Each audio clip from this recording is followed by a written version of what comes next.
Bonsoir à tous, bienvenue sur le plateau Equinox Soir, votre décryptage quotidien de l'actualité de lundi à vendredi entre 19h et 21h. J'ai décidé de convoquer dès la fin du mois en cours un grand dialogue national qui nous permettra, dans le cadre de notre Constitution, d'examiner les voies et moyens de répondre aux aspirations des populations du Nord-Ouest et du Sud-Ouest, mais aussi de toutes les autres composantes de notre nation. Paul Biya, président de la République du Cameroun, dans son message à la nation le 10 septembre 2019. Ça fait donc exactement un an, jour pour jour, que le pays tout entier voyait en cette déclaration forte et porteuse d'espoir le début d'une période qui devait conduire à l'épilogue de 3 années de crise ponctuées par 2 ans d'affrontements armés entre les forces de défense et de sécurité et les groupes armés sécessionnistes. Nonobstant la tenue du grand dialogue national et son corollaire de recommandations, les aspirations profondes des populations du Nord-Ouest et du Sud-Ouest ne semblent pas, de l'avis de certains observateurs, toujours pas satisfaites. L'on assiste plutôt, depuis la fin du grand dialogue national, à une désacralisation de la mort à travers des clichés horrifiants, voire horribles. Madame, Monsieur, tout à l'heure à 20h, c'est la grande édition d'information présentée par Julien Berthe Bissaï, tout de suite après le débrief du journal et tout de suite le fait du jour.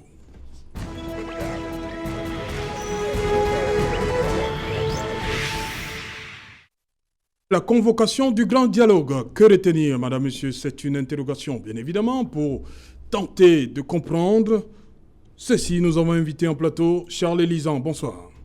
Bonsoir. Bonsoir aux autres invités. C'est un plaisir renouvelé de venir à votre belle tribune quotidienne pour essayer d'apporter la parole du plus grand parti politique de tous les temps de ce pays et de l'homme lion. C'est un plaisir renouvelé d'être ici. Merci de m'avoir fait cet honneur. Au lendemain des sanctions, les sanctions sont tombées chez vous. Tout à fait, c'est la vie quotidienne d'un parti politique. Quand on sort d'une échéance électorale comme celle des élections couplées, des municipales et des législatives, il y a, d'après les statuts et les règlements intérieurs du parti, il y a des militants qui ont eu des comportements plus ou moins à l'écart de la ligne du parti. Il fallait donc que la commission s'asseye. C'est un message aux autres pour leur dire que ne faites pas la même chose ce n'est pas la pour les régionales. Ça se fait toujours ainsi. Pourquoi ce timing-ci, Charles Elisan? Pourquoi en ce moment-ci? Après les élections de septembre 2013, il y a toujours eu la même commission. Oui. Celle de 2020, il y aura, et puis après les régions, il y aura toujours donc. C'est la vie, c'est normal. Dans un parti politique, il faut discipliner les militants. Il faut aussi que c'est-à-dire le haut, oui, entendre les sons de la base. Et là, vous voyez que le président national a signé un document qui recadre quand même les choses. Et vous verrez que lors des renouvellements des organes de base qui arrivent, beaucoup de choses vont être corrigées suite aux résolutions prises par ce conseil de discipline. Charles Fongan, bonsoir. Bonsoir et bonsoir aux nombreux téléspectateurs de l'Equinox Télévision. Voilà, bienvenue sur le plateau. C'était un plaisir, le plaisir renouvelé. Ok. Docteur Lison Essomba, bonsoir. Bonsoir Serge, bonsoir à tous les nombreux téléspectateurs de l'Equinox Soir. Je salue avec respect les autres copanélistes et merci de m'avoir convié. Une fois de plus. C'est bon. Maître Augustin Gueffak. Serge Alain, bonsoir, bonsoir à tous les téléspectateurs. Vous m'avez fait courir, mais j'ai réussi à arriver à l'heure. Merci. Ok.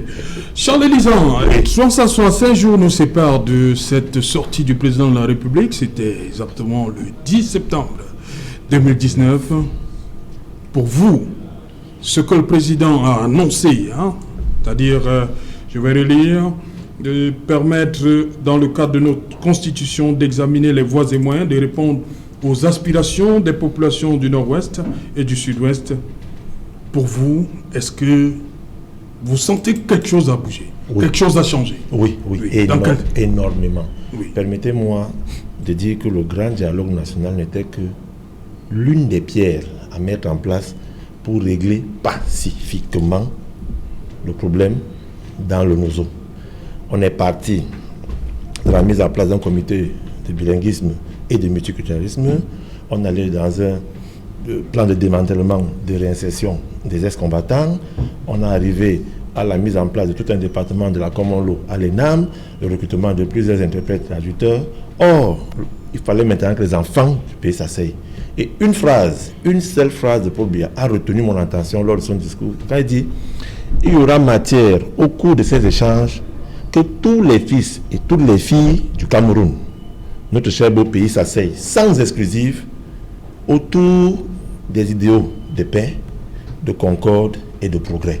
Cette phrase résume tout. Il faut donc que tous les enfants s'asseyent, pensent et réfléchissent dans la même direction. Il fallait toujours avoir, après il dit, les esprits constructifs et positifs doivent s'asseoir et travailler ensemble. Et je suis heureux d'avoir vécu de ma petite vie ce grand dialogue national. Aujourd'hui, il faut donc qu'on interroge les résolutions qui ont été prises. Et beaucoup des résolutions du grand dialogue national ont été prises et sont en train d'être palpables sur le terrain. Je me réserve donc de les dire dans ma deuxième prise de parole. Mais à ce qui me concerne, le grand dialogue national a été, comme l'a dit Monseigneur Jean Barga, le destin du Cameroun est entre nos mains. Ce jour-là, les 400 personnes choisies parmi les 25 millions de Camerounais ont parlé Cameroun, ont réfléchi Cameroun. Et ce jour-là, tous les enfants sont assis pour penser à notre Cameroun. Aujourd'hui, on va les retomber. Ok. Charles, dites-moi, un grand espoir, hein, comme je l'ai dit, pour beaucoup, à la suite de cette sortie du président, ce message à la nation, beaucoup avaient fondé beaucoup d'espoir dans ce grand dialogue. Mais depuis, on entend des voix s'élever pour dire que véritablement, ce n'était pas ça. Parce que il manquait certains acteurs.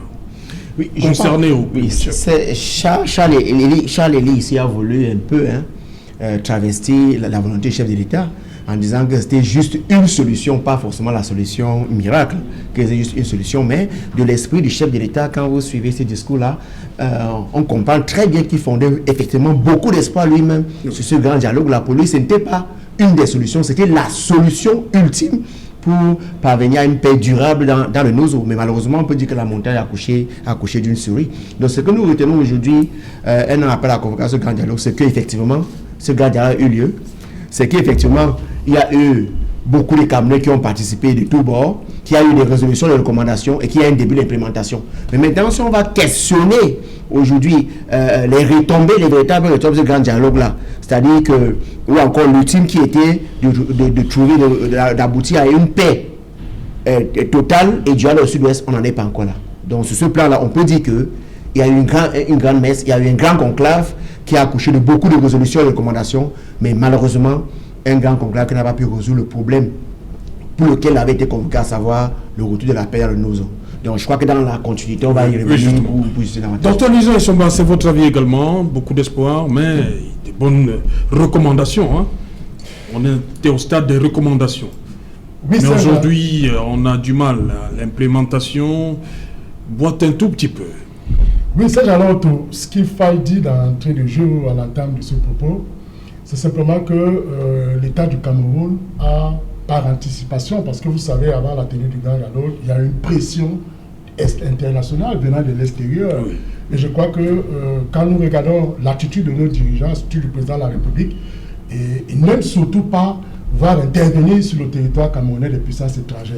C'est ce qui peut justifier que le président a anticipé en convoquant le grand dialogue national et comme lui-même il a dit dans ce discours, en réunissant les fils et filles du Cameroun. Ça a été un coup d'éclat. On a vu les Camerounais qui se sont retrouvés. Et moi, je pense que deux choses qui sont sorties fondamentalement de ce grand dialogue et qui me paraissent être les plus saillantes, c'est l'accouchement de ce que j'appellerais le Code général sur les collectivités territoriales décentralisées et surtout le statut spécial. Maintenant, ce qui pose un problème, c'est qu'on ne peut pas avoir un contenant sans contenu. Ce qui justifie que dans le statut spécial, on n'a pas su quoi mettre dans ce statut spécial. C'est ce qui peut aujourd'hui justifier que, un an plus tard, tout ce qui avait été prévu comme statut spécial, on ne retrouve pas justement des ingrédients à y mettre. D'où donc aujourd'hui l'option qui avait été prise par le président de la République justement de mettre ce grand dialogue en place et avec tous les espoirs que la paix allait revenir du côté du nord-est et du sud-est, on se rend véritablement compte que l'escalade de la violence est allée, peu comme disaient les Espagnols, de Guatemala à Guatepeor, c'est-à-dire de mal en pis, et on se rend encore compte que jusqu'à aujourd'hui, l'État du Cameroun, même au niveau de ce code général sur les collectivités territoriales décentralisées, il y a encore des couacs. Vous vous rappelez que c'est la semaine dernière qu'il y a eu un arrêté conjoint entre le ministre des Finances et le ministre de la décentralisation pour la nomination des receveurs municipaux. Et on sait qu'entre-temps aussi, il y a eu de sérieux problèmes. Nous avons vu la sortie des maires qui estimaient que le test étant entré en vigueur, il n'y avait plus lieu d'attendre les décrets d'application. Donc, jusqu'à aujourd'hui, on se rend quand même compte que tous les espoirs qui étaient fondés sur le grand dialogue national, un an plus tard, il y a des difficultés qu'il fallait relever. Maître Ngefak, c'est votre avis également? Je suis 5 jours après, est-ce que les lignes ont bougé, de votre avis? Saint-Alain, lorsque vous m'avez envoyé le mot il y a quelques minutes, j'ai vu le titre, j'ai pensé à un grand artiste camerounais, grand philosophe des temps contemporains. J'ai nommé Sa Majesté Petit Pays. Dans l'un de ses derniers tubes, il a dit: on remplace quelque chose qui ne marche plus par quelque chose qui ne marche pas. Ce monsieur, c'est un visionnaire. Voyez-vous, tout ce que le RDPC a fait comme saupoudrage pour régler la difficulté, pour régler la guerre dans le Nozo, jusqu'au 10 septembre 2019, ça ne marchait plus. En 2019, donc, septembre, il remplace ce qui ne marchait plus par quelque chose qui ne doit pas marcher et qui aujourd'hui ne marche pas. Et j'ai l'impression que vous êtes adepte de ce philosophe parce que la question que vous posez, un tout Camerounais normal peut répondre. Que retenir? Moi, ce que je retiens, le premier élément, c'est hier. C'est le communiqué de 2 généraux avec le patron de la police dans le nord-ouest qui dit clean Bamenda. C'est-à-dire, on va raser Bamenda. On va nettoyer Bamenda. Voilà ce que je retiens. Ce que je retiens, c'est que aucune boutique n'ouvre plus à Bamenda, en tout cas dans le nord-ouest. Ce que je retiens, c'est que plus personne de nous autour de cette table ne peut nous dire que un membre de sa famille vit dans le nord-ouest ou le sud-ouest et que lui, il est en paix. Ce que je retiens, c'est comme disait Dr Luison, c'est qu'on va de mal en pire. On a remplacé quelque chose qui ne marche plus par quelque chose qui ne marche pas mieux. Ils ont compris, mais au lieu d'avancer, ils ont fait semblant de vouloir convoquer le grand dialogue, de vouloir enfin écouter le peuple, de vouloir écouter ceux qui doivent régler cette affaire, de sortir les concernés, de les entendre.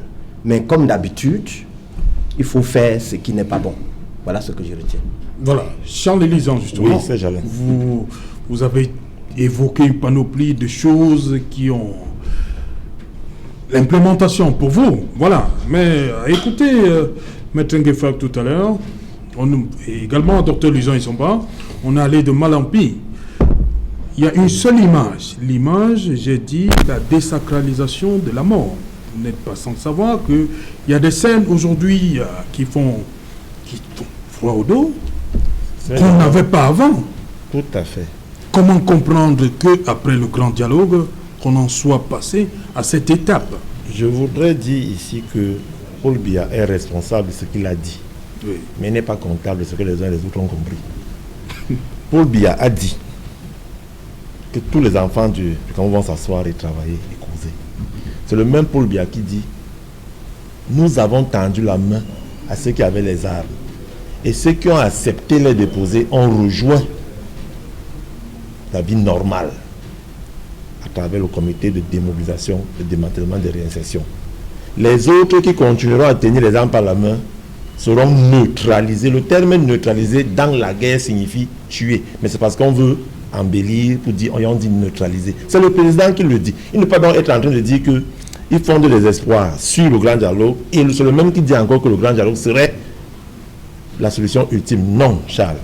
Deuxième chose, je voudrais faire comprendre à ceux qui sont ici que l'histoire est pourvoyeuse, mon cher maître Ngefak. Et les faits historiques sont sacrés et têtus.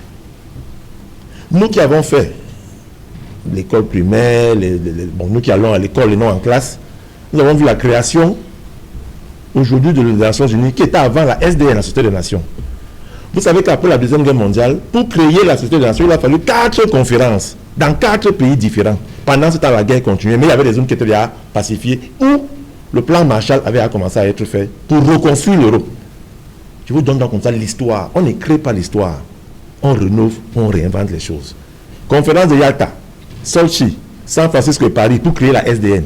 Donc il fallait que les gens s'asseyent, parlent entre eux 4 fois, dans 4 pays différents, en plusieurs langues, pour créer une maison qui va prôner la paix dans le monde. Le grand dialogue national, c'est aussi ça. Le grand dialogue national, c'est que tous ces enfants viennent s'asseoir pour parler. Mais s'il y en a qui estiment que c'était l'affaire du RDPC, je comprends donc que vous avez donc choisi, vous, du MSC, d'aller après 2 semaines du grand dialogue, vous asseoir devant le Drian pour lui donner vos impressions sur le grand dialogue national et vous avez refusé de vous asseoir pour faire camerounais. C'est l'histoire toujours. Et je veux terminer par vous dire quelque chose. Serge Alain, Docta a commencé à brosser ici les résolutions qui ont amené au grand dialogue. Le statut spécial du NOZO, le code général de décentralisation, le statut de la diaspora, le passage de 10% à 15% du budget central de l'État vers les CDT. C'est le grand dialogue. Aujourd'hui, les députés sont assis et ont étudié la loi sur la nationalité, la loi sur la famille, le code de la famille. C'est le grand dialogue national. Et je tiens à vous dire que je ne suis pas d'accord avec ceux qui estiment qu'il y a une montée en puissance des crimes. Mais plutôt, il y a plutôt une déviation des crimes des forces de défense et de sécurité vers les populations civiles. Pourquoi? Parce que de plus en plus, les populations civiles s'engagent dans l'information prévisionnelle. La collaboration. La collaboration. De plus en plus, ces populations-là chassent leurs propres frères, leurs sœurs, les dénoncent. Et vous voyez qu'ils sont aujourd'hui en train de chercher et des traites et des boucs émissaires en les décapitant. Il suffit qu'une jeune fille soit traitée ou alors qu'elle ait une relation avec un gars des forces de défense et on la décapite. Voilà ce que nos amis d'en face encouragent. Ils ne voient pas. On me parle de 2 généraux séparatistes qui ont dit mais il faut clean Bamenda. Oui, il faut clean. Parce qu'on est dans la phase de reconstruction. Non, pas 2 généraux séparatistes. C'est ce qu'il a dit. Non. Ah, bon, c'est pas suivi. Donc, il faut clean Bamenda. Oui. Aujourd'hui, on est dans la phase de reconstruction. Et on ne peut pas, au moment où, je vous donne un exemple, vous n'êtes pas heureux de voir que la Ring Road, cette route-là qui va traverser tout le nord-ouest, et qui va jusqu'au Nigeria, la BAD, la Banque africaine de développement, vient de déployer 12 milliards de francs CFA pour la phase 3. Si toute une banque pareille octroie de l'argent pour le désenclavement de cette zone sur la façade atlantique du Nigeria, ça veut dire que la paix est en train de revenir et il faut reconstruire. Quand on est en train de reconstruire le centre universitaire de référence de Bamenda, la paix est en train de revenir.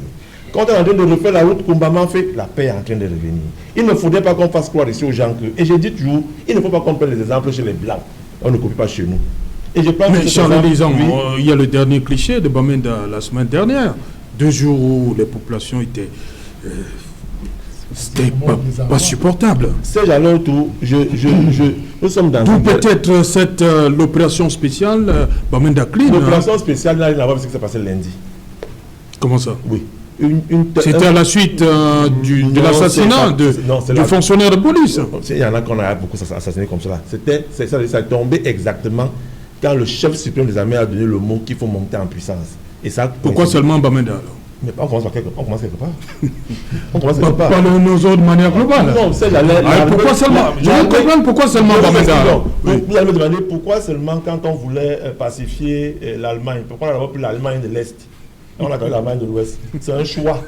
Quand vous allez, je dis, l'armée a décidé de commencer quelque part. Oui. Elle a en train d'avancer. Et je dis et je répète ici, soutien total à nos forces de défense et de sécurité. Je dis bien soutien total et pardon à ceux qui reviennent déposer les armes. Je pense comme ça à Kawakawa Yannick, qui a fait un discours terrible le jour de la première d'ouverture du grand dialogue. On ne voit pas ça. On ne voit pas que hier, on a annoncé que 3 autres généraux ont rejoint la vie normale. On n'annonce pas ça. On annonce qu'on a décapité une jeune fille pour faire croire au Cameroun, ça ne va pas, ça va là-bas. Ça commence à aller. Ça va là-bas? Ça commence à aller, oui. Ça commence à aller. Les populations vont désormais de plus en plus. Alors, et nous avons espoir que ça va revenir parce que les informations qui reviennent de là nous montrent que les choses vont aller. Et je termine par ceci, c'est alors tout le grand dialogue national. Il en faudra plusieurs. Et le grand dialogue national, comme l'a dit Paul Biya, ce n'est pas seulement aller s'asseoir au palais des congrès et parler. C'est que je dois parler avec Maître Ngofa. Je dois parler avec Prof pour qu'ensemble, nous trouvions des solutions pour avancer. C'est de ça qu'il s'agit. Et quand vous dites qu'il faut plusieurs grands dialogues, vous dites quand même que le grand dialogue de l'année dernière, beaucoup de choses n'ont pas marché, selon vous. Quand le Premier ministre va dans le Nozo, avec l'arbre de la main, quand il est reçu, et par les Vinci Kiner, et par les Bayam Salam, c'est aussi le dialogue. Oui. Quand, en juillet dernier, quand Paul Tasson arrive au Nozo, et qu'il revient en disant qu'il a vu des gens qui avaient dit qu'ils sont contre l'État central, qui sont revenus et donnent des propositions pour faire avancer les choses, ça veut dire que les choses avancent. Nous avons non, là, il était dans le cadre du PPRD. C'est la même chose, c'est-à-dire le plan présidentiel de reconstruction. Oui. C'est la même chose, nous sommes dans la phase de reconstruction et on a besoin de forces positives et constructives. Et je suis une force positive et un esprit constructif. Je regarde le verre à moitié plein, à moitié vide, mais je regarde plus le côté où les choses avancent. Si certains estiment que comme il n'était pas au grand dialogue, c'est vrai qu'on n'avance pas, c'est leur problème. Nous on avance et mon cher maître, il y aura l'élection régionale le 6 décembre. Je vais réagir. Non, pas oui. Charles, permettez à oui. Maître, allez-y donc rapidement. C'est toute parole de Charles. Mon cher Charles Élie, oui. Il ne s'agit pas au nord-ouest et au sud-ouest de voir comment on va faire pour piller le peu de fortune de l'État qui reste. C'est le premier constat. Il s'agit de savoir comment les petits-enfants, les enfants, les parents et les fonctionnaires qui étaient là-bas, comment faire pour savoir qu'ils ont retrouvé la paix, la quiétude. Vous avez tout dit, mais vous avez esquivé ceci. Et je vous reprends. Quand vous me citez la conférence de Yalta, nous sommes dans la guerre. Ah, donc il y avait une conférence pendant la guerre. S'il vous plaît, quand vous me parlez de la SDN, oui. Nous sommes dans la résolution des conflits, des guerres. Mais je me souviens que les patrons de ce pays ont dit qu'il n'y a pas de guerre au Cameroun. Vous savez, je suis un accro des mots. Et lorsque vous ne pouvez pas gérer ce vocabulaire, ça devient très compliqué. Si vous voulez reconnaître qu'enfin, dans le Nozo, nous sommes en état de guerre, alors vos choix, vos exemples siens. Sinon, les exemples que vous avez pris pour dire il faut tenir des pourparlers dans le style SDN et tout, ne correspondent pas au cas concret. Le cas concret, c'est que toute l'armée qu'on a déployée là, à Bamenda, leur sparring partner, c'est qui? Est-ce que ce sont les ennemis? Oui. Parce qu'en temps de guerre, pour qu'on parle de SDN, on doit avoir l'ennemi en face. Est-ce que quand on va nettoyer son frère, quand on va pulvériser son frère avec les armes, est-ce que son frère est l'ennemi? Est-ce que c'est l'ultime solution? Parce que nous sommes sur cette table pour dire quelle est la solution, pour ne pas dire Idouane parce que personne ne détient la solution Idouane. Quelle est la solution qui, à l'heure actuelle, peut permettre un calme, un retour aux choses normales dans ces deux régions? C'est la solution passable. Pas très bien, passable. Alors, vous avez utilisé les choses qui ne marchaient plus. Tout le monde a vu. On vous a dit remplacer ce qui ne marche plus là par quelque chose qui marche. Vous avez choisi une autre version que vous appelez Grand Dialogue National à votre manière. Quelque chose qui ne doit pas marcher. Le peuple vous a dit ça ne peut pas marcher. Le peuple. Je me souviens des discours des parleurs du RDPC. Le peuple. Je me souviens des discours des haut-parleurs du RDPC. Aux sorties du grand dialogue. Entre guillemets. Parce qu'ils ont esquivé le mot dialogue inclusif national. Les sémiologues se sont tués enfin pour faire venir à la table ceux qui sont en prison qu'on devrait écouter. Parce que la réalité c'est celle-là. Tout le monde a souvenance que le secrétaire général, qui est le président de la République actuelle, a quand même réussi à aller dans une église écouter certaines personnes pour démontrer que le grand dialogue national, in brackets, c'était trop gros, mais à un contenu vide. Nous demandons, nous exigeons, nous, le peuple camerounais. Est-ce que je peux, Elie, non, maître. J'ai l'art de vous écouter. Non, ne faisons pas ça. Vous m'écoutez parce qu'il dit ce qui est bien. Permettez que je finisse. C'est pour ça que vous m'écoutez. Vous n'êtes pas du peuple camerounais, maître. Oui, nous ne sommes pas... Dites que maître Ndofak. Je suis un étranger au Cameroun. Non. Est-ce que ça va? Vous ne pouvez pas vous garder d'être le peuple. Non, j'ai accepté. Je suis un voisin du Cameroun. J'observe. Voilà, c'est mieux. Voilà. J'observe donc que ce qui a été organisé à Yaoundé, c'est ce qu'il ne fallait pas faire. Et ce qui est fait devant le Liang, c'est ce qu'il fallait faire. Est-ce que vous pouvez me laisser terminer? Je reste au Cameroun. Je n'ai pas de passeport. C'est un nom, hein? Alors, bon, peut-être vous. Oui. J'ai dit que je vis sur le terrain. Je suis au Cameroun. Nous disons, est-ce que ce grand dialogue national a apporté quelque chose? Oui. Je vous réponds non. Moi, parce que depuis tout ce que vous citez, relisez les 8 pages du discours du président Biya le 10 septembre 2019. Il a dit tout ce que vous citez là. Il l'avait déjà fait. J'ai fait ceci aux avocats. J'ai fait ceci. La seule chose qu'il a réussi à faire, c'est de faire un compendium désordonné des textes qui organisent la décentralisation du Cameroun, tel qu'inscrit dans la Constitution du Cameroun en 1972. Non, laissez-moi finir. Laissez-moi finir. C'est un compendium de textes non structurés. Je dis bien non structurés. Parce que mal fait. C'est ça la réalité. Or, ces textes maintenant nous mettent en difficulté. Deux, la première chose est là. Nous sommes dans le 6 décembre, il y aura élection. Il y aura élection. Bien sûr. Ah, ok. C'est bon. Vous ne voulez pas qu'il y ait élection? C'est pas moi. Je vous pose donc la question. Dans un statut spécial, les élections se passent comment dans cette zone spéciale? C'est là, il peut vous répondre. Qui disent quoi? Quel est le texte spécial? Donc vous ne savez pas, mais vous parlez de ça quand même, sans savoir. J'en viens. Ah, ok. J'en viens. Ah, ok. Si vous avez lu pour lire, moi j'ai lu pour comprendre. Ah, ok, allez-y, Alors, nous comprendre donc. Le statut spécial suppose que ça ne se fait pas là-bas comme ça se fait dans la zone francophone. Même mon fils le sait. Vous le savez au moins. Tout le monde le sait. Or, ça c'est spécial.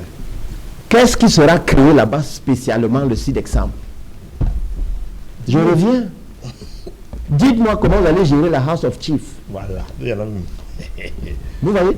Donc il ne s'agit Je vous pas, répondrai, maître. il s'agit pas pour moi de venir dire ici que non, on a griffonné, on va passer en force, parce que c'est l'apothéose. Non.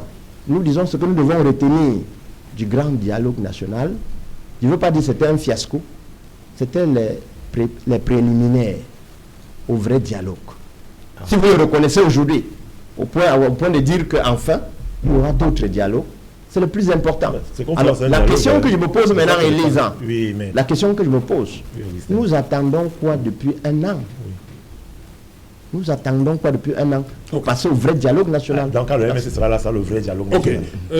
Charles, merci. Charles, l'une des recommandations, Charles Funga, l'une des recommandations de cette grande rencontre de Yaoundé, le grand dialogue national, c'était la reconstruction de ces deux régions du Cameroun. Et on a vu le ministre Paul Tasson qui pilote en fait le PPRD, plan présidentiel de reconstruction et de développement du nord-ouest et du sud-ouest.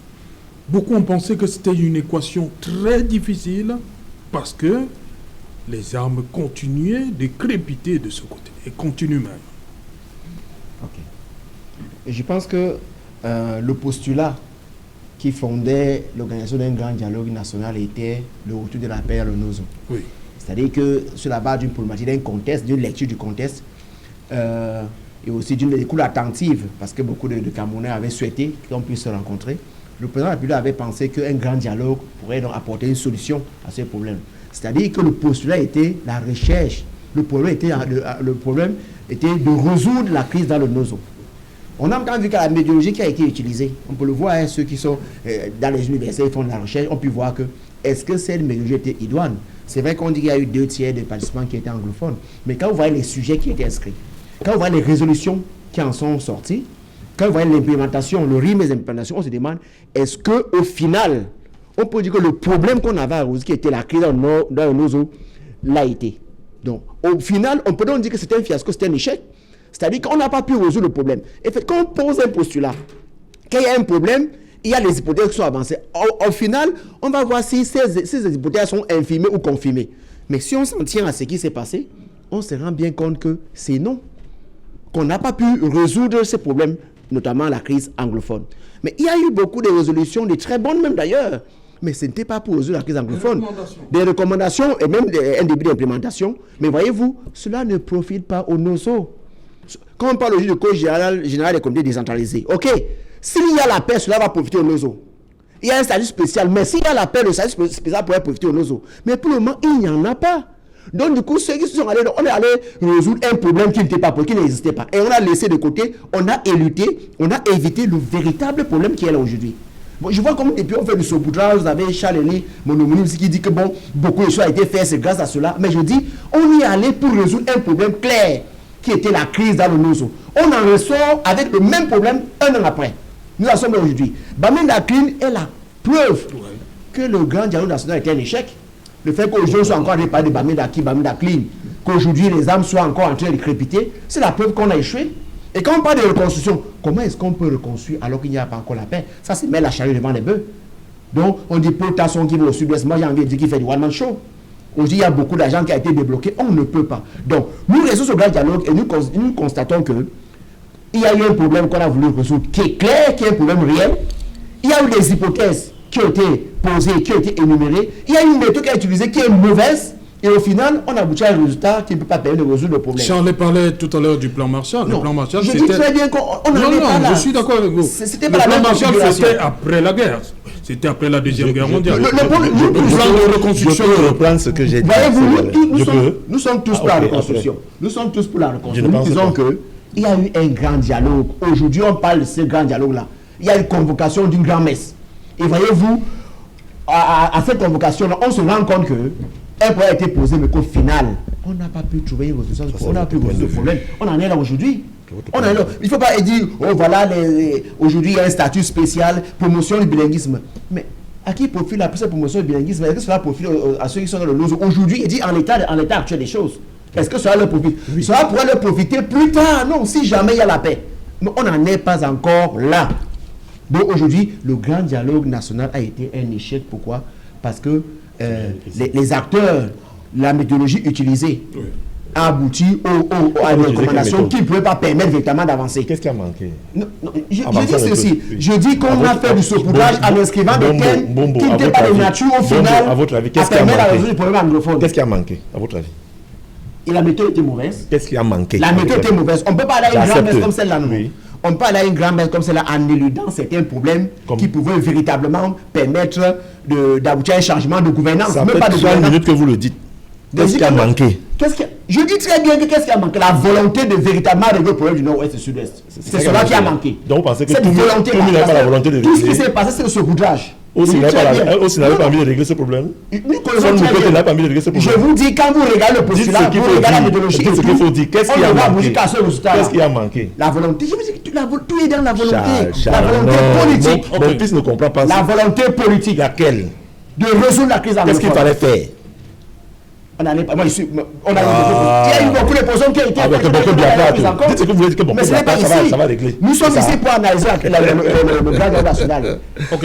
A-t-il été une réussite ou un échec? Et nous en concluons que c'était un échec. Vous en concluez. C'est votre Mais conclusion. c'est le Camerounais qui a conclu. Non, je suis Camerounais. Docteur pas Luison sûr Nsomba. Et lui en plus. C'est normal que ce soit une réussite pour toi. Voilà, merci. Docteur Luison Nsomba, allons-y un peu pas à pas. Le grand dialogue national, c'est du 30 septembre au 4 octobre. Le comité de suivi créé par le chef de l'État pour recommandation de ce grand dialogue est mis en place en mars 2020. Et la première réunion de ce comité de suivi, c'était la semaine dernière, jeudi 3 septembre. J'ai envie de constater avec vous quel est le rythme. Serge-Alain, je crois que je l'ai indiqué tout à l'heure. Il faudrait que nous soyons objectifs et que nous analysions les faits. Je pense qu'un an plus tard, j'évoquais tout à l'heure le cas du statut spécial. Oui. C'est-à-dire un contenant sans contenu. Vous voulez donc que ça marche comment? Et je crois que lorsque quelque chose peut déjà durer un an, sans qu'on ne voie sur le terrain de la pratique un certain nombre de résultats, ça commence à être problématique. Vous avez vu la commission, par exemple, de réinsertion. Oui. Il y a à Bamenda un monsieur qui est sorti de la bourse, il est allé vers le gouverneur et le lendemain il a été tué, il a été assassiné.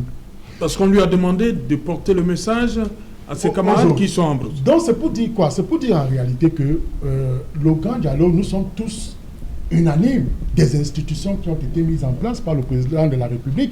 Nous sommes tous d'accord de cette réelle volonté qui anime notre gouvernement à résoudre cette crise. Mais je dis bien que à l'heure actuelle, le constat est clair, suffisamment clair pour qu'on en tire les leçons, pour dire que ce grand dialogue a été mis en place, bien, c'est certes, mais aujourd'hui, sur le plan de la pratique, on redoute encore un certain nombre d'obstacles. Donc, on ne peut pas affirmer de manière péremptoire que les choses se passent très bien. Non, moi je pense que mon ami Elisa aurait quand même un peu pu relativiser, parce qu'il est dans une apologie qui laisse quand même croire que la réalité prend le contre-pied de ce qu'il dit. Et regardez aujourd'hui, moi je pense que la formule de ce grand dialogue, et ça je peux rejoindre M. Fongan, n'a pas été suffisamment bien huilé et pensé. On aurait pu commencer même du côté des départements, monter vers les régions et les gouverneurs qui recensaient donc toutes les propositions. On n'aurait pas pu rassembler tout ce monde, ça a engrené suffisamment d'argent du contribuable camerounais. Et pour une telle chose, vous savez, nous sommes en Afrique, nous sommes au Cameroun. L'article 5 de notre Constitution dispose très clairement que le président de la République conçoit la politique générale de la nation. Et l'article 11 donne compétence au chef du gouvernement, au Premier ministre et son gouvernement, de mettre en pratique de manière matérielle cette politique-là. Or, moi, ce que j'aurais dû attendre de ce grand dialogue, c'est que, à l'issue des travaux, que le président de la République vienne conclure les travaux. Cela aurait pu donner une image suffisamment forte. Il a fait un tweet au soir. Non, c'est-à-dire lui-même, il devait venir conclure les travaux au palais de congrès. Non, le président a fait un tweet. Je vous le dis donc, le 4 octobre, le président a fait un tweet. Alors, le tweet ne suffit pas. Le président a conçu la politique de la nation. Le Premier ministre et son gouvernement l'ont mise en œuvre. Maintenant, à l'issue du grand dialogue, moi je pense que c'est l'un des obstacles aujourd'hui qui puisse justifier justement ce défaut d'implémentation de toutes ces résolutions-là. Parce qu'en réalité, écoutez, nous sommes en Afrique, le président de la République est porteur, de l'onction populaire. Et lorsqu'il initie une telle œuvre de rassemblement de tous les Camerounais, comme il a dit, fils et fils, filles et fils, c'est très important pour qu'à la fin des travaux, même s'il n'a pas été à l'ouverture, que le président vienne conclure les travaux. Et je pense que son action, sa présence à la fin des travaux, aurait pu mettre une pression folle sur un certain nombre d'acteurs qui participent justement de l'implémentation de ce grand dialogue. Regardez aujourd'hui, je l'indique avec preuve à l'appui, quand vous prenez ce code général sur les collectivités territoriales décentralisées, vous vous rendez compte qu'il y a un problème. C'est-à-dire que le code a par exemple restitué la compétence au ministre de la décentralisation et du développement local de nommer les receveurs municipaux. Mais un autre test confère, je crois le 2018, confère la même compétence au ministre des Finances. Vous voyez donc qu'il y a là quelque chose qui ne va pas. Donc l'harmonisation des tests me paraît assez importante justement pour déboucher vers la résolution de cette crise. Mais retenons simplement une chose, que le grand dialogue national a été mis en place pour résoudre la crise anglophone. Et on se rend compte aujourd'hui que ce grand dialogue national ne produit pas de manière efficiente les effets escomptés sur le terrain. Il n'y a pas la semaine dernière encore, on a vu des armes crépiter. Et quand vous voyez aujourd'hui des gens qui utilisent l'expression Bamenda was being clean, on va nettoyer Bamenda. Je suis en train de dire que l'option militaro-militaire, et ça je voudrais insister dessus, si elle persiste d'être mise en œuvre, elle ne résoudra jamais cette crise. Je suis convaincu. Le communiqué du général Lenka Valère et le général de la gendarmerie, ainsi que le commissaire divisionnaire disent que c'est pour sécuriser les populations. Non. Au regard des derniers événements dans la région du Nord-Ouest et principalement dans la ville de Bamenda. Serge, alors nous continuons de le dire pour ceux qui sont tous épris de paix. que tant que l'option militaro-militaire sera mise en place, je vous assure que cette crise ne va jamais s'achever. Je ne suis pas pessimiste ou défaitiste, mais ce sont, les expériences de terrain. Nous avons vu dans les pays bas, nous avons vu que la résolution de cette crise s'est passée à travers des négociations fortes. Et vous avez vu, les États-Unis, à la suite de l'assassinat cruel et horrible de Tomasa Crawford, mais les États-Unis ont fait une sortie pour dire qu'ils sont prêts à aider le Cameroun à résoudre cette crise et même à jouer le rôle de médiateur. Et c'est l'occasion pour moi de lancer un appel vibrant à l'endroit de monsieur le Premier ministre, le docteur John Goodté, pour lui dire qu'il est très attendu aux États-Unis et surtout en Californie. Donc s'il va en Californie rencontrer la grande diaspora camerounaise, surtout d'expression anglaise, il verra qu'il y aura un début de solution à cette crise parce que tous les Camerounais, beaucoup plus d'expression anglaise, sont logés en Californie. Et je pense que les États-Unis qui annoncent une descente ici, si on peut anticiper en faisant voyager le Premier ministre, qui est d'ailleurs qui dégage l'unanimité de ce côté-là, vous verrez que en prenant langue avec cette diaspora, et surtout qu'il y a un problème aux États-Unis. Vous savez que l'ambassadeur du Cameroun aux États-Unis est d'expression française. Alors, les Camerounais qui sont de l'autre côté-là n'arrivent pas, et surtout d'expression anglaise, n'arrivent pas à échanger avec l'ambassadeur camerounais de ce côté. Donc, voilà des amorces de solutions. Après, peut-être qu'on y reviendra si l'occasion m'est donnée. Oui. Non, mais oui. c'est moi. Non, permettez. Il dit, la question c'est pour vous. Il veut juste ajouter. Allez-y rapidement. Après on revient à ça. Je reviens au thème. Je complète ce que le docteur Luison vient de dire. La réalité, c'est qu'aujourd'hui, nous devons dire, au sortir du grand dialogue national, les résolutions qui ont été prises, combien ont été implémentées, quels sont les résultats. Voilà tout le dossier. Au sortir du grand dialogue national, les résolutions ont été prises, combien ont été implémentées et nous évaluons. Or, n'oubliez pas, le président de la République lui-même vous avait dit, je ferai cas de ce que j'aurais choisi en fonction des moyens que je dégagerai. C'est-à-dire que celui qui choisit la méthode à adopter au vu des solutions qu'on lui a proposées au sortir du grand dialogue, en fonction de ce qu'il lui veut. Voilà l'une de ces méthodes, Clean Bamenda, c'est-à-dire la force. Donc, faisons l'inventaire de ce qui avait été retenu. J'attends Charles Élise en sujet. Charles Élise, beaucoup de Camerounais, certains pensent que le grand dialogue était un échec parce que les principaux acteurs n'étaient pas là. Et je reviens à ce passage du discours du président de la République. Il dit, pour qu'on comprenne, je voudrais solennellement réitérer en ce jour cette offre demande aux membres, voilà, ceux qui volontairement déposent les armes et se mettent à la disposition des centres de DDR n'ont rien à craindre. Leurs camarades qui s'y trouvent déjà peuvent en témoigner. En revanche, ceux qui persisteront à commettre des actes criminels et à violer les lois de la République feront face à nos forces de défense et de sécurité et subiront toute la rigueur de ces mêmes lois. Il en est de même des promoteurs de la haine et de la violence qui, confortablement et impunément installés dans des pays étrangers, continuent à inciter au meurtre et aux destructions. Qu'ils sachent qu'ils devront tôt ou tard rendre des comptes à la justice. Comment donc, face à ce discours du 10 septembre, je dirais, est-ce que ceux-là qui sont à l'étranger pouvaient mettre les pieds au Cameroun pour le grand dialogue national? Mais la phrase est claire. Ceux qui ont rejoint la vie normale, appelons ainsi, n'ont rien à craindre. Il a tout dit. Et ceux qui sont impunément installés dans les pays étrangers, c'est-à-dire les donneurs d'ordre, comme on les appelle. Comment ils pouvaient se retrouver au grand dialogue? C'est un choix. C'est un choix. Je voudrais vous rappeler ici que je continue de dire que l'histoire est pourvoyeuse d'arguments. Oui. On n'invente rien. Donc, tu as cité la Catalogne, il a cité les États-Unis, il a pris des exemples où il y a la rigueur et l'expression du président de la République, chef des armées, a toute sa place à ce moment-là.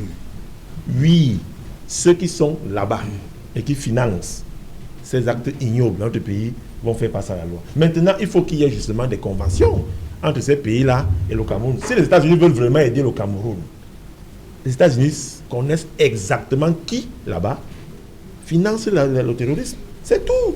Les États-Unis sont capables de venir dans votre pays, tout en sachant que Maître Ngefa, par exemple, finance le terrorisme chez eux, vient le prendre chez lui à Bafang, bon, disons, Baham, pour lui faire plaisir. On vient le prendre là-bas et on le décapite. C'est clair. Donc, si les États-Unis veulent aider le Cameroun, ce n'est pas en venant ici nous faire les discours pompeux où eux-mêmes interdisent à la loi internationale d'enquêter sur les supposés crimes qu'ils commettent sur les terrains d'opération. Non. Que ces pays-là nous aident, hein, ils savent qui là-bas finance le terrorisme ici, qu'ils les prennent. Deuxième chose, oui, rapidement, il faut que Charles intervienne avant Maître, 20h. Au niveau du statut du NOZO, il y a l'Assemblée générale, il y a le Conseil régional, il y a la House of Chiefs et la House of Chiefs représentative. C'est l'élu qui parle. Deuxième chose, je tiens à vous rappeler ici, je dis bien ici, que vous ne pouvez pas être plus royaliste que le roi. Nul ne peut se prévaloir de ses propres cultures. Vous n'êtes pas plus à l'aise au sortir du grand dialogue que Toumi, ni aussi, ni Mafani, ni Moukete. Non. Ils sont d'accord. C'est ce qui s'est passé. Mais et pour terminer, Charles, pour terminer, je t'ai posé une question, tu n'as pas pu répondre. Tu as tourné. Oui, tu n'as pas pu répondre. Charles, Ce que je veux te faire comprendre, c'est que le carnaval de l'inventaire. Je vous renvoie dans l'histoire. Aucune résolution d'un conflit qui a devenu armé dans le monde ne se fait au cours d'une seule assemblée. Ça prend le temps de se résoudre. Voilà, on merci. se parle, on avance dans le temps. Charles, rapidement. Oui, moi je dirais que en fait le souhait de tous les Camerounais était qu'au sortir ce grand dialogue qu'on puisse véritablement retrouver la paix. Hein. Oui. C'est-à-dire que en dépit du fait qu'ils ne sont pas tous d'accord avec la méthode, avec les solutions proposées, nous avons souhaité quand même que la paix revienne. Et aujourd'hui, je ne vais pas encore le dire, nous voulons la paix.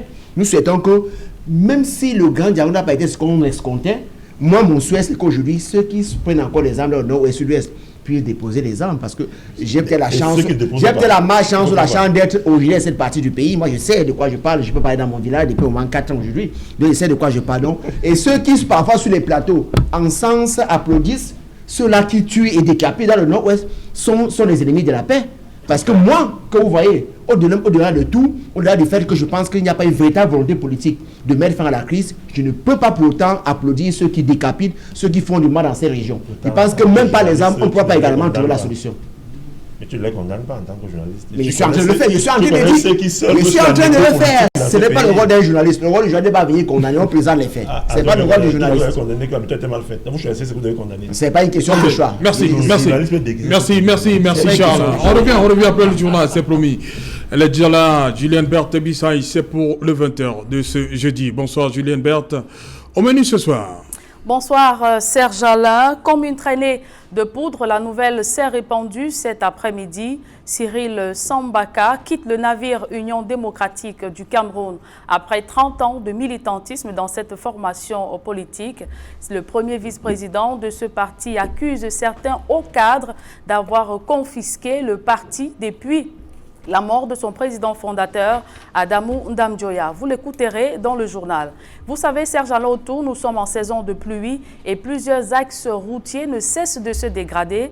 Illustration, au lieu dit Rond-Poulain dans le 5e arrondissement et Marché des Fleurs dans le 1er arrondissement. Là-bas, les crevasses et nids de poules compliquent la mobilité des usagers de la route. Vous écouterez leur calvaire dans le 20h. Serge Alain. Voilà, madame, monsieur, dans un instant, donc, le développement de tous ces titres avec Julienne Berthe Bissaï. Quant à nous, on se retrouve pour Equinox Soir, deuxième partie. Ce sera après, bien évidemment, le journal. Toujours en compagnie de Charles Lisan, Charles Ngafongan, Dr Luisan Essomba et Maître Augustin Gueffard.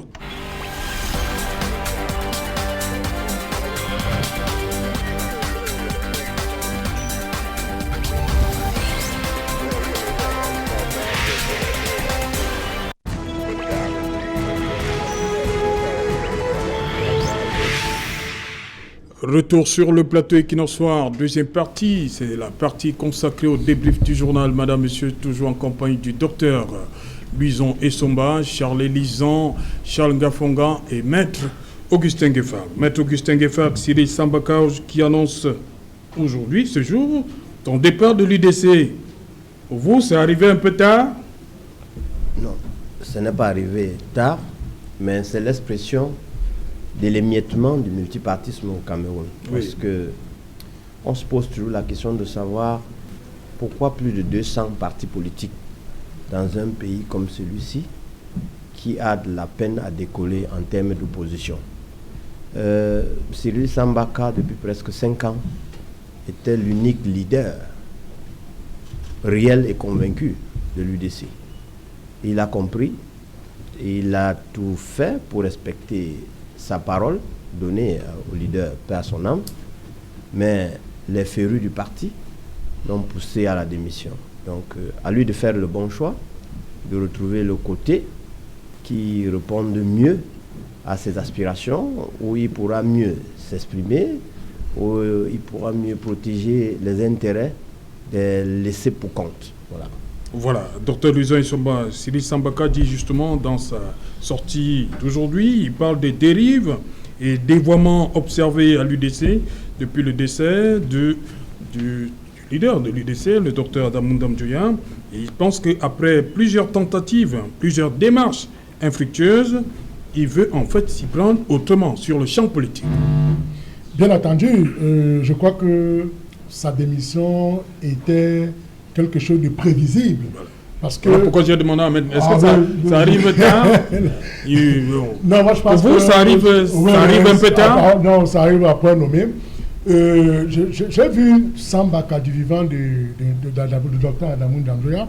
D'ailleurs, on s'y est retrouvé à Fombal pour une conférence dont il m'avait fait l'honneur de venir animer sur la démocratie en Afrique. Et j'ai eu l'occasion de voir quelle était la relation de proximité et même la relation de complicité entre Adamu Ndamdjoya et Cyril Sambaka. Je me suis rendu compte qu'en fait, c'était deux larrons en foire, c'est-à-dire qu'ils se comprenaient très bien. Et je n'ai pas pu quand même avoir la jugeote de demander quelles étaient les dispositions de leur statut pour voir si en cas du départ du leader, du président, est-ce que c'est le vice-président qui le remplace de droit? Je ne sais pas si c'est ce qui est prévu dans les tests de l'UDC. Parce qu'on peut s'imaginer un autre scénario où lorsque le président n'est pas là... Bon, l'autre scénario, c'est aussi que lorsque le président n'est pas là, on peut réorganiser les élections pour essayer de... Le même jour, il n'y a personne non, pas pour... le même jour, c'est-à-dire que... Voilà, en fait, entre-temps, de manière transitoire, comment ça se passe? Oui, de manière transitoire, le vice-président peut assurer, c'est-à-dire que peut assurer la continuité de la vie politique du parti. Et en attendant, justement, peut-être soit convoquer une session extraordinaire pour la mise en place d'un nouveau bureau exécutif. Donc, je me suis aussi rendu compte qu'en réalité, il faut le dire aussi aux téléspectateurs, que l'UDC est un parti, Sambaka n'a pas voulu le dire, mais constitué d'une forte dose de tribalité.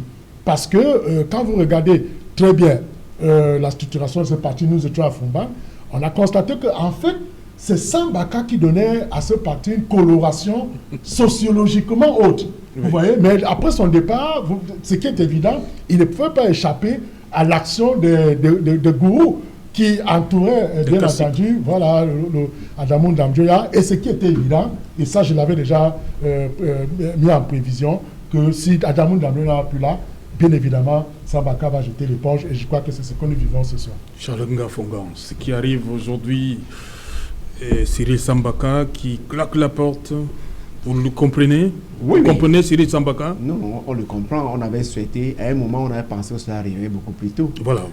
Pourquoi je demande. Donc pour vous, ça arrive un peu tard. Un peu tard. Après, ça n'avait pas. Non, je crois qu'il a eu le bon timing. Je crois que c'est lui qui décide. Hein. Le temps du militant, du président qu'il est, n'est pas le temps des journalistes. Oui. Et je crois qu'il a été approché pour savoir s'il va continuer à militer. S'il ne se prononçait pas sur ce qu'il appelle aujourd'hui les dérives, depuis la mort de son mentor. C'est un peu la réalité dans les partis politiques, c'est-à-dire quand vous êtes militant politique et qu'à un moment vous n'êtes plus en odeur de sainteté avec les idéaux qui vous ont fait adhérer au parti, vous êtes en droit effectivement de parti, ça c'est clair. Car les opinions s'expriment à l'intérieur du parti. Et une fois que le parti prend une décision et que vous êtes en dehors du parti, c'est l'opinion que vous exprimez à ce moment-là, c'est l'opinion du parti. Il m'est arrivé, moi je vais le dire, j'ai été longtemps militant politique au Maïdem, j'ai occupé tous les postes de responsabilité. Et j'ai décidé de me mettre en retrait, de démissionner pour avoir la liberté de mes opinions. Mais quand vous êtes à l'intérieur du parti, assez souvent vous faites discipline du parti. Vous faites des propositions, vous êtes contre une idée, Mais si vous êtes mis en minorité et que vous êtes mis en minorité, parfois c'est vous qu'on envoie défendre cette position du parti et vous le faites avec brio. Je me suis souvent retrouvé dans ces situations-là. Oui. Donc pour avoir la liberté de ses opinions, assez souvent il faut démissionner. Et maintenant, si le parti travestit l'idéologie, les idéaux qui vous ont poussé par le passé à y militer, vous êtes en droit de démissionner. Je crois qu'il a posé l'acte que tout militant politique qui se sent responsable doit poser quand il sent que le parti va à volo. Charles Elisan, Cyril Sambaka a également dit dans son message d'aujourd'hui, il dit que le parti est inondé. Inondation du parti ces derniers temps. Des concepts, entre guillemets, une braquette, comme on dit Maître Gefa, coordination nationale des activités de l'UDC. Première chose, présidente élue, présidente nationale déléguée. Ça, Cyril Sambaka ne supporte pas. C'est sur les réseaux sociaux. Oui. Non, ce que je veux dire, c'est d'abord, j'ai aimé l'un des passages de Mbongo Charles quand il dit que... L'un des passages seulement? Vous n'avez pas... Non, quand il a dit le temps du président n'est pas le temps des journalistes, j'ai aimé ça. Non, ce n'est pas... Non, vous voulez nous emmener... Non, ce n'est pas ça le débat, Charles. Non.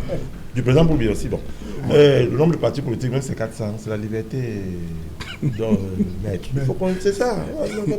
Vous parlez de la démocratie pluraliste. Voilà, vous parlez de la société civile, bon, quoique, et dit que les 2 ans passent. Bon, avançons. Maintenant, moi j'ai eu vous savez, la politique que nous on mène aujourd'hui, bon, celle que moi je connais, c'est que il faut s'entendre avec les autres. Et j'ai eu une conversation de près de 2 heures la semaine passée avec Mongwa Taïdjo. Mongwa Taïdjo fait partie de ceux qui soutiennent Madame Dam. Et lorsque nous allions aux obsèques de Georges Bourek, par son âme, oui. Quand nous attendions le bus pour partir pour Yaoundé, j'ai aussi eu une discussion avec Sambaka. Ouais, donc, ce que j'ai appris des deux, c'est que Sambaka a sa ligne. Il estimait qu'en tant que vice-premier président, donc premier vice-président, je m'excuse, je retrouve mon latin, premier vice-président, c'était à lui de gérer la transition, comme ils appellent chez eux. C'était à lui, c'est ce qu'il estimait. Non, est-ce qu'il faut penser? Que disent les textes? J'arrive maintenant. Est-ce que c'est... Non, je me mets... Est-ce qu'avec les textes, est-ce qu'il doit avoir débat? Je suis du RDPC. Nous, on a nos textes qui sont clairs. Mais vous avez maintenant, ce jour-là, donc, je vous dis donc ce qu'il me dit. Oui. Ce que Sambaka me dit. Que non, ça ne se passe pas ainsi, ce qui se passe là-bas, c'est l'illégalité, quoi. Maintenant, dans mon débat, dans mon échange avec Mongwa Taïdjo, je me fais comprendre que leurs textes ne disent nulle part que dès le décès ou l'absence du président, c'est le premier bis automatiquement qui doit assurer la trésor. Non. Le bureau directeur, ce qu'on appelle chez nous aussi, c'est le bureau politique du RDPC, se réunit et désigne un membre de ce bureau pour gérer la transition. Et Cyril Sambaka ne faisait pas partie de ce bureau? Non, mais il n'a pas été désigné sur le donc, maintenant, il y a des péripéties. On lui a dit qu'il y a réunion. Est-ce qu'on lui a dit et qu'il savait qu'en venant, il n'allait pas avoir la majorité avec lui, ainsi de suite, puisque les choses avaient été préparées avant, puisque même s'il venait, il n'allait pas avoir la... Vous avez parlé, Mongwa Taïdjo, il vous parle de désignation ou bien il y a élection? Bon, désignation, élection, mais c'est que... Non, c'est deux choses différentes, Charles. Mais Mongwa n'est pas ici. Je vous reflète ce que j'ai appris. Qu'est-ce qu'il vous a dit, Mongwa Taïdjo? Il y a eu désignation. Laissez-moi dire ce que j'ai suivi. Oui, allez-y. Voilà. Ce que Mongwa Taïdjo me fait comprendre, c'est que d'après leur statut, c'est tout à fait légal, ce que Mme Damjoya fait. Parce que c'est le bureau directeur de leur parti qui l'a désigné. Okay. Dans son entièreté, même si c'est-à-dire le quorum a été atteint pour qu'elle exerce ce poste qu'elle a aujourd'hui. Et dans deuxième chose, le parti c'est aussi son financement. Je vous dis, parce que c'est son financement. Aujourd'hui, il fallait que le budget soit en pleine tournée là. Parce que la convention, ce qu'on appelle chez nous le congrès, la convention c'est en décembre, où il faut remettre en place tout, désigner un nouveau président, le premier vice, ainsi de suite. La convention, ça arrive, il fallait 50 millions. Tous les membres réunion, chacun 12 millions. Mais maintenant, on a le reste. Donc, même dans un parti politique, on est arrivé à un niveau où c'est... attendez, allons-y. J'y arrive. Non, vous dites que... Mais on va comprendre. Charles, vous dites que ce jour-là, les membres présents ont donné 12 millions. Je dis les explications qu'on me fait comprendre pourquoi on peut choisir un tel ou un tel. Je comprends effectivement la réaction des militants de l'UDC qui voudraient que pour que le parti survive en Damjoya, qui finançait à 80%, les activités du parti, que ça arrive avec quelqu'un qui peut aussi faire la même chose. Troisième chose, non, ça c'est... Je vous dis, il y a un relate ce que j'ai suivi, ne discutez pas avec moi. Posez-moi la question sur le RDPC, vous direz... Pourquoi vous parlez dans l'UDC? Non, vous m'avez posé la question, je dis c'est pourquoi. Alors, mais maintenant qu'on vous pose dans les questions. Non, je vous dis ce que j'ai suivi, ne me dites pas ce que je n'ai pas envie de dire. Troisième chose, le carnet d'adresse de la dame. Non, on peut pas non, je vous dis ce que j'ai suivi de ça, c'est mon Mataïdo qui vous dit ça. Oui, maintenant, la dame a eu, de par son mari, quand il voulait laisser les choses, son orientation était plus vers Madame Damdouya. Et avec qui il a mis il y a eu un testament et tout. Voilà, donc un peu comme si c'est elle qui l'avait choisi d'une manière. Voilà, que c'est elle.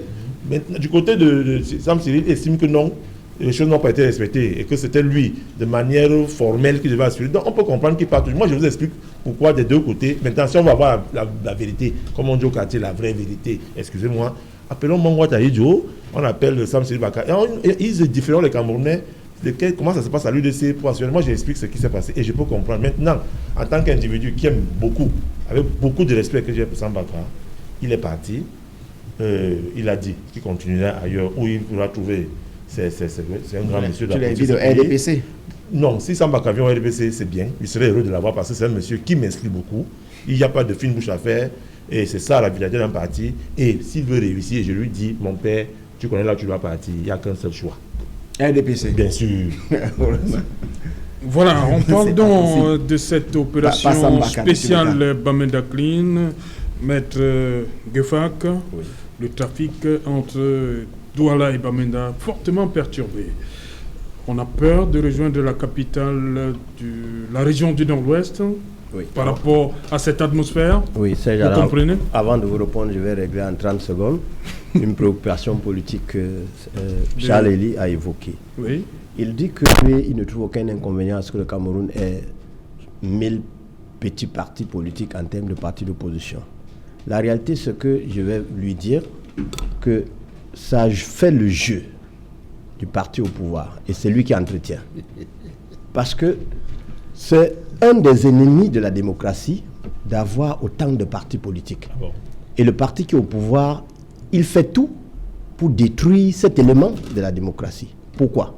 Si l'État était conscient de ce qu'il voulait le développement de ce pays, rien que sur ce plan, il donnerait un statut à l'opposition. En le donnant, non, je ne vous demande pas de dire non. Laissez-moi développer, c'est moi qui l'ai dit. Le statut d'opposition se discute à l'Assemblée nationale. S'il vous plaît. Donc, ayez vos députés qu'ils aillent à l'Assemblée voter une loi où on mettra le statut spécial de l'opposition. S'il vous plaît, laissez-moi finir. Vous ne pouvez pas aller aux élections et vous venez sur un plateau dire qu'il faut le statut spécial. C'est à l'Assemblée que ça se décide. Est-ce que l'UDC a abandonné les élections? L'UDC est à l'Assemblée. Alors, lorsque vous dites que vous n'êtes pas allé aux élections, vous adressez. Vous parlez au nom de l'UDC.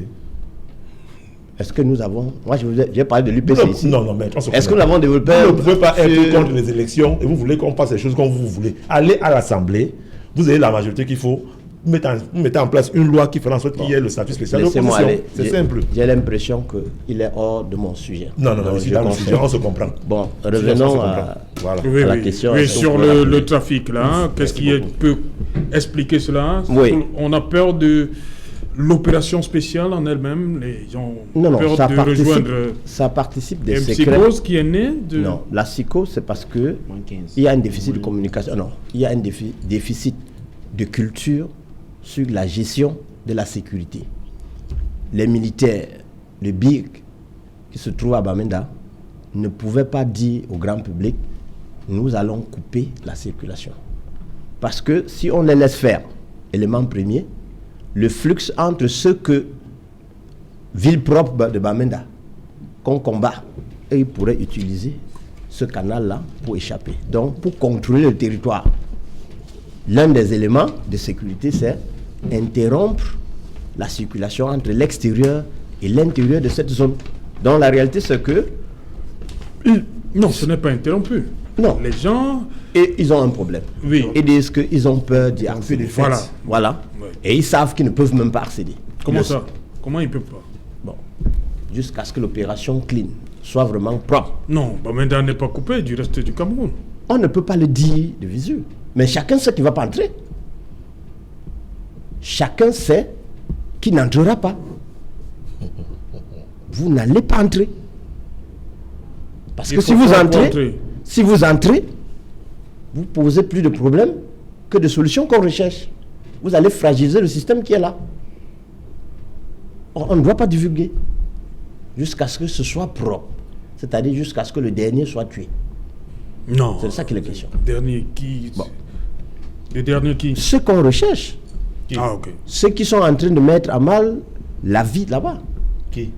Les ennemis de la République. Est-ce que ça vous arrange? Moi, je n'ai jamais dit, M. Zang, que je suis pour ceux qui tuent. Comment on appelle encore ce que vous faites chez vous? Le serment? Je ne suis pas d'accord pour que qu'on connaisse celui qui provoque la mort et qu'on ne l'inquiète pas et qu'on laisse que les autres meurent. C'est ce que je déteste. Voilà. Si vous avez compris, c'est bon. Voilà, Charles Ngafongan, sur cette attitude, vous comprenez cette psychose-là qui est née depuis ce communiqué signé de 2 généraux de brigade et un commissaire divisionnaire? Oui, moi je comprends si tant est que cela peut apporter un peu d'accalmie dans la région et beaucoup plus de calme chez les populations qui ne dorment pas. Mais le problème, c'est que nous sommes dans une bataille pratiquement asymétrique, oui, où ceux qu'on considère comme des combattants sécessionnistes sont presque encastrés dans la population. Donc il sera extrêmement difficile. Donc j'ai donc peur des dégâts collatéraux et il y en aura en confusion.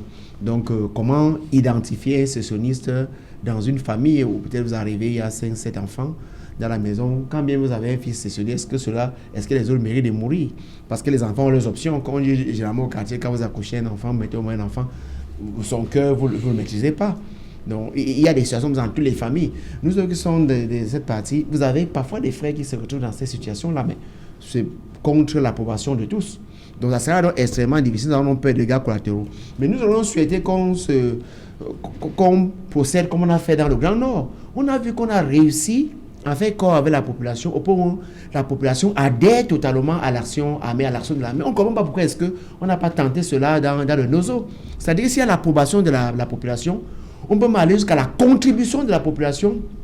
Non, le communiqué le dit, hein, il demande à la population de collaborer. Le problème n'est pas de demander, ça c'est pas à travers un communiqué ou un décret, on ne décrète pas. C'est-à-dire qu'on construit cela, c'est-à-dire qu'on construit une dynamique qui va pousser la population à adhérer spontanément et approuver l'action qu'on veut mener. C'est pas à travers un communiqué. Bon, on n'en est pas encore là qu'on pense qu'un seul communiqué peut résoudre l'affaire. Maintenant, est-ce que je suis pour qu'on puisse effectivement traquer ceux-là qui tuent? Mais oui, mais maintenant, les traquer, j'ai bien peur que beaucoup d'innocents ne perdent la vie. Donc, comment est-ce que procéder sans qu'il y ait vraiment casse? Je ne vois pas vraiment par quel bout. Ok, Dr Luisan Issomba, sur cette opération spéciale, Bamenda Clean. Bien entendu, cette opération spéciale démontre à suffire, et c'est une preuve irréfutable que la paix n'est pas revenue dans ces zones dites querellées. Et comme je l'ai indiqué tout à l'heure, Serge Alontou, je pense que l'État, au-delà de cette option militaire, parce que je l'indiquais encore tout à l'heure, que c'est une option qui me semble un peu plus compliquée. Mais au-delà de cette option, je continue de dire que le Premier ministre, qui fait l'unanimité en Californie, doit faire un tour là-bas. À son retour de là, le président de la République peut initier, avec le Parlement dont il est majoritaire, une loi d'amnistie pour libérer tous ces sécessionnistes qui sont en Bastille. Et ce n'est pas la preuve certainement que la paix reviendra, mais c'est une preuve que l'État du Cameroun a une réelle volonté justement de revenir vers des moyens. Mais ils vous opposent souvent, certains vous opposent le fait que on a déjà libéré près de 700. Oui, écoutez, on a libéré près de 700, c'est vrai, c'est incontestable, mais moi je pense que les leaders qui sont suffisamment impliqués, concernés dans cette affaire, sont toujours embastillés. Vous avez suivi la dernière fois, lorsqu'on nous a annoncé en grande pompe que, à grand renfort de publicité, qu'il y avait un rapprochement, que le ministre d'État, ministre secrétaire général, la présidente de la République, avait annoncé des négociations. Je crois que tous les Camerounais épris de paix ont loué et apprécié cette initiative. C'est pourquoi j'ai insisté tout à l'heure dans l'analyse en indiquant que cette option militaro-militaire me semble ne pas, à mon sens, c'est-à-dire qu'à mon sens, à ma réflexion, ne me semble pas être suffisante pour amener la paix. Donc au-delà de cela, il faut que l'État prenne des options fortes. Par exemple, des options de négociation entre surtout les figures diasporiques camerounaises qui sont situées aux États-Unis. Vous allez comprendre pourquoi j'insiste sur les États-Unis. Tout simplement parce qu'en réalité, c'est le lieu, et Charles Jean l'a développé tout à l'heure, une partie des financements de cette guerre vient de ces pays-là. Et c'est la raison pour laquelle, je vous le dis, le Premier ministre fait un tour et il revient. Paul Tasson et lui, et une partie de cette diaspora, certainement qui sera en faveur de la résolution de ce conflit par la voie du dialogue, je suis certain que une amorce de solution sera faite. Donc, on va parler clair. Hein. Vous dites dans la délégation le Premier ministre, type Dr Dion Gouté, Paul Tasson. Oui, mais Paul Tasson. Paul Atangandji aussi. Non, pas lui. Pourquoi? Il ne fait pas l'unanimité. Mais quand on veut la paix, on plante tout le monde, non? Non, lui il peut attendre sur place. Pourquoi attendre sur place? Assurer le bon ordre? Oui, mais écoutez, on ne peut pas mettre dans une délégation quelqu'un qui n'est pas... Je vous dis bien que le docteur John Gouté fait l'unanimité. Oui. C'est-à-dire qu'en termes de sympathie. Or, ce ne sera pas le cas pour Paul Atangandji, bien qu'il a un bon rôle. Je ne vais jamais fustiger le rôle qu'il fait. Il est chargé d'assurer le bon ordre social au Cameroun. Tous les actes qu'il a souvent pris, en dehors de ceux de la nomination dans les partis de l'opposition, qui m'a semblé un acte illégal.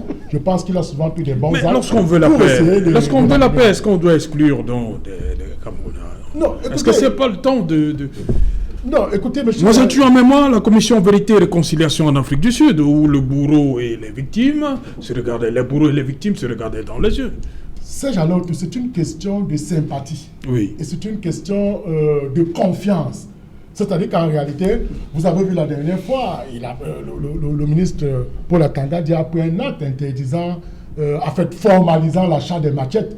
C'est-à-dire que la machette qui est un outil privilégié des villageois là-bas qui vivent de l'agriculture et ainsi de suite. Vous voyez que cette décision administrative a causé, a fait enfler la polémique. Donc c'est pour dire quoi? C'est pour dire que Paul Atangandji peut être, je ne suis pas membre du gouvernement, on peut le mettre dans cette délégation, mais moi je pense que ce ne sera pas le bon pion que l'on peut recevoir et accueillir dans cette délégation, au regard justement d'un certain nombre des actes posés à cet effet. Ça fait sourire Charles Fonga. Oui, mais c'est vrai en plus que il est décrié, il y a des gens le problème est comme il y a des gens qui l'accusent d'avoir jeté de l'huile sur le feu, c'est-à-dire qu'on a également vu ses positions assez souvent. Non, sur l'idée du docteur Luisan Issouba, vous êtes d'accord que le Premier ministre type docteur Dion Gouté fasse des déplacements vers la diaspora américaine, camerounaise aux États-Unis? On a appelé cela de tous nos voeux depuis longtemps. Hein. C'est-à-dire qu'au départ, quand cet homme a été nommé, tout le monde il a plus ou moins fait l'unanimité. Hein. Autant dans le nord et le sud-ouest, on a même vu. On a vu lors de ces tournées. On a quand même senti à la différence de son prédécesseur, qui a été complètement refoulé et rejeté, on a vu que lui au moins, il était plus ou moins accepté. Donc, ce que propose le docteur Luisan ici, je pense que cela peut véritablement être un début de solution. Mais il ne faut pas seulement se contenter de ceux qui vivent dans la diaspora. Il faut également essayer ici de mettre en contribution les populations, parce que les populations souffrent dans leur chair. Ce sont les principales concernées. Alors que ceux qui sont dans la diaspora, certes, souffrent aussi, financent, mais les principaux, ceux qui en font vraiment les frais. Et beaucoup comme vous ne peuvent pas arriver dans leur village. Je vais même vous surprendre que nous sommes en train de négocier un petit lopin de terre à Ndungé, où nous allons allez créer un autre village. Nous allons désormais enterrer les nôtres qui meurent parce qu'on peut mettre de l'autre côté. Donc c'est extrêmement grave, alors que nous sommes les plus grands propriétaires terriens de ce côté-là. C'est une réalité fâcheuse, mais c'est la triste réalité. Ok, du côté de Ndungé, vous avez dit? Oui, il faut que désormais, qu'on ne parle plus qu'une fois que quelqu'un est tombé. Ndungé, c'est mon second village, je suis pratiquement de Ndungé. Donc désormais, au moment où on est là, ça devient notre village définitif. Charles Elisan, à un moment, on a suivi dans votre camp, on va discuter avec qui? Est-ce que ça tient toujours, ce discours? 4 ans après. Ou bien 365 jours après le discours qui convoquait le grand dialogue, le discours du président. Justement, discuter avec qui? La preuve par 9, nous sommes en train de commettre la même erreur que ceux qui ont commis au début de la crise. On ne choisit pas Atangandji. On a déjà hypothéqué, identifié quelqu'un qui ne doit pas être là. Et de l'autre côté, Atangandji, et peut-être ces amis vous diront qu'on ne veut pas de tel. Premier problème, lorsqu'on va vers la résolution d'un conflit, on accepte tout le monde en fonction de sa qualité. Que je vous aime ou pas, avançons. Atangandji, qu'on l'aime ou on ne l'aime pas, est d'abord fils de la zone, né et grandi là-bas. Donc, même le fait qu'il soit en face de cette zone, on a besoin de lui. 2, il est quand même dans le circuit sécuritaire de ce pays à le plus haut niveau. Secrétaire permanent du Conseil de sécurité, c'est clair. Donc, là, ne commettons pas cette erreur des autres membres du gouvernement qui, au début de la crise, voulaient choisir avec qui causer. Allons dans l'attitude de John Gouté, que l'on connaît ici, qui est venu avec cette attitude de celui-là qui veut que les choses avancent par une attitude terre à terre lui-même. Vous comprenez? Maintenant, j'ai suivi beaucoup de choses ici qui me font quand même... Oui, rapidement. Oui, rapidement. Je voudrais faire comprendre... Non, mais donc, ils ne sont pas embastillés, ils sont détenus. Et ce n'est pas sur un plateau télé qu'on déclare l'illégalité d'un acte administratif, c'est un tribunal. Ensuite, les populations qui ne vont pas au là-bas à Bamenda, c'est un choix. C'est parce qu'elles ont peur d'y aller. Et pour terminer, Bamenda Clean, c'est un nom opérationnel militaire. C'est comme on dit tempête du désert, opération Torah. Ça ne veut pas dire que ce n'est que la ville de Bamenda. Laissez-moi parler. Ce n'est pas que la ville de Bamenda. Non, Bamenda Clean signifie ceci, que dans le Nozo, c'est le nom qu'on a donné à l'opération, et on connaît les foyers où se trouvent ces gars. Depuis que l'armée est montée en puissance, il y a une semaine, aucun dommage collatéral. C'est des séparatistes qui tombent au jour le jour. C'est sécurisation J'y arrive. De la ville de Bamenda et ses environs. Tout à fait. Voilà. Tout à fait. Donc, ce n'est pas... vous voulez leur faire comprendre qu'il n'y a pas... Je ne voudrais pas que maître fasse donner l'impression aux populations que non, il n'y a pas la ville là-bas. Non. Aucun trafic n'a été interrompu par un acte. Non, c'est que les gens ont peur d'y aller parce qu'ils peuvent avoir... viennent de dire. Non, c'est pas qu'on leur a interdit d'aller. C'est ce que vous avez dit. On leur a interdit pas d'aller. Dans votre aucun. On leur a interdit pas d'aller. Que les gens évitent. Si vous attendez qu'il y a des coups de feu en bas là, au Carrefour, en scène d'Alib là, J'irai dans les toilettes. vous n'irez pas, voilà. Ça ne veut pas dire qu'on n'a pas interdit de ne pas y aller. Là, donc, non, c'est autre chose. Mais quand vous dites qu'on a interdit aux gens d'y aller, non, c'est autre chose. Donc, pour terminer, avançons vers la résolution du conflit, ayons tous une attitude positive, maître, et on a besoin de toutes nos forces. Merci. Pour que bon, maintenant, Dungue, j'espère que ça ne va pas créer notre problème de autochtone allogène là-bas. Hein. Donc, merci. Non, j'espère. Je suis particulièrement autochtone. Voilà, merci Charles Elie, merci Charles Cédric. Fondin, merci Dr Luzon Isomba, merci Maître Ngefa d'être venu. Merci, Fois de plus. Alain. Voilà, madame, monsieur, nous sommes donc arrivés au terme de cette édition Equinox Soir. Rendez-vous pour la dernière de la semaine, demain, dès 19h. Bonsoir, Souza.